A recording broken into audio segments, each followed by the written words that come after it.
Welcome to STV. నా పేరు శ్రావ్య. Bulletin updates చూద్దాం. తెలంగాణ ముఖ్యమంత్రి రేవంత్ రెడ్డి ఎదుట 130 మంది మావోయిస్టులు లొంగిపోయారు. మావోయిస్టు నేత దేవ్జీకి చెందిన పీఎల్జీఏ కమిటీ మొత్తం సరెండర్ అయిపోయింది. మావోయిస్టులు తమ ఆయుధాలను పోలీసులకు అప్పగించారు. మొత్తం 124 ఆయుధాలను సరెండర్ చేశారు.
లొంగిపోయిన వారిలో దేవ్జీ, బడే చొక్కారావు గన్మెన్లు కూడా ఉన్నారు. ఈ సందర్భంగా ముఖ్యమంత్రి రేవంత్ రెడ్డి మాట్లాడుతూ శాంతియుత వాతావరణంలోనే సమస్యకు పరిష్కారం దొరుకుతుంది.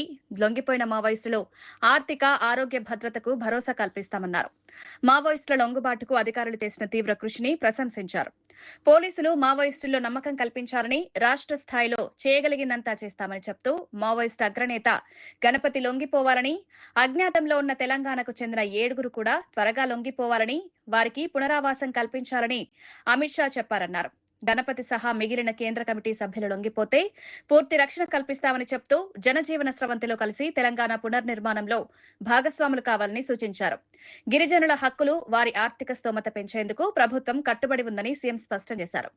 సమస్యలకు శాంతియుత మార్గాల ద్వారానే పరిష్కారం సాధిస్తామని చెప్పారు. మహాత్మా గాంధీ శాంతియుత పోరాటంతో దేశానికి స్వాతంత్ర్యం తీసుకొచ్చిన విషయాన్ని ఈ సందర్భంగా ముఖ్యమంత్రి రేవంత్ రెడ్డి గుర్తు చేశారు. ఎంత పెద్ద సమస్య అయినా చర్చల ద్వారానే పరిష్కారం అవుతుందని స్పష్టం చేశారు. ఇదిలా ఉండగా మావోయిస్ట్ అగ్రనేత గణపతి వారం రోజుల్లో లొంగిపోతారని, గణపతి లొంగుబాటు అనంతరం మార్చి చివరి నాటికి దేశంలో ఒక్క మావోయిస్టు కూడా ఉండడని ప్రకటించిన కేంద్రం ఆ దిశగా అడుగులు వేస్తోంది. వాళ్లకు జీవించడానికి అవసరమైన వసతులను ఏర్పాటు చేయడంలో ప్రభుత్వం సంపూర్ణంగా సహకరిస్తుంది. ప్రభుత్వం వాళ్ళను ప్రత్యేకంగా గుర్తిస్తుంది అని ఒక నమ్మకం కలిగించి ఈనాడు 130 మంది నక్సలైట్ల సరెండర్ కార్యక్రమంలో ఈ అధికారులు ప్రత్యేకమైన కృషి చేసిండ్రు. ముఖ్యంగా తెలంగాణ రాష్ట్ర ప్రభుత్వం విజ్ఞప్తి చేస్తుంది, ముప్పాలపు లక్ష్మణరావు గారు అలియాస్ గణపతి గారితో సహా, ఎందుకంటే కొండపల్లి సీతారామయ్య గారి తర్వాత నక్సలిజంలో అంత గుర్తింపు, ప్రజల యొక్క గుర్తింపు ఉన్న వ్యక్తి గణపతి గారు. 75 సంవత్సరాల పైగా వారి వయసు ఉండొచ్చు.